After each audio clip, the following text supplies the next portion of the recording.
It's pretty safe to say that it's an epidemic in Baltimore City, and something really needs to be done about it. Well, something is being done, because the message that the community leaders are sending today, that they hope a summit for violence prevention today can get people talking about the problem and some solutions, of course. ABC 2 News' Christian Schaffer is live with a preview tonight. Christian?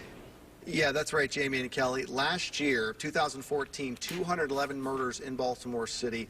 The victims, 189 of them were African-American males, and that's why the mayor and many city leaders are focusing on this problem specifically. I'm standing in the Empowerment Temple where the meeting is going to take place tonight. Hundreds of faith and community leaders all coming together to try and find solutions to this problem. I'm joined right now by Pastor Jamal Bryant of the Empowerment Temple. Pastor Bryant, a lot of people have to be wondering, how is this different from other initiatives that have been tried before? I think the title says it all. It's a call to action, not a call to discussion.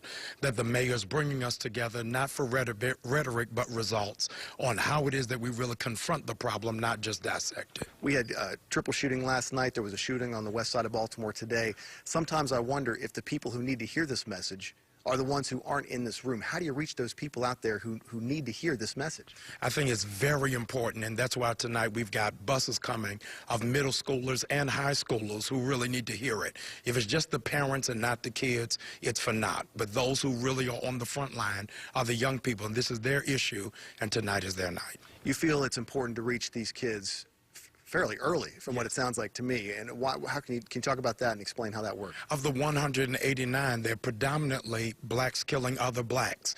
We've seen marches from Ferguson to Staten Island when it's a white police officer.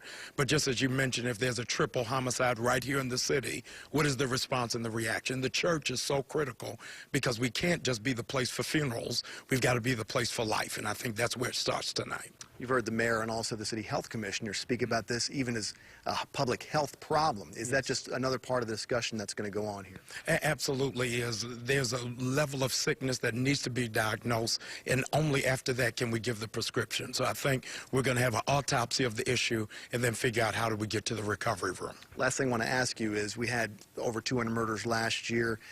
What can people expect to see, or how will people know that things are getting better? A sign that things are getting better? What should people be looking for? Well, the critical jump of homicides in Baltimore is always between Memorial Day and Labor Day, when school is out. And so I think it's very important and critical before school is released that we have a program and a system in place so that our young people are actively involved in something and not wasting precious time or precious lives. And a coordinated effort at that. Thank you very much, Pastor Jamal Bryant. Once again, that event tonight here at the Empowerment Temple starting at 6 o'clock. The mayor is going to be here with a number of other city and faith leaders talking about cutting down on violence in Baltimore City, specifically among the African-American community. For now, we're live in Northwest Baltimore. Christian Schaffer, ABC 2 News.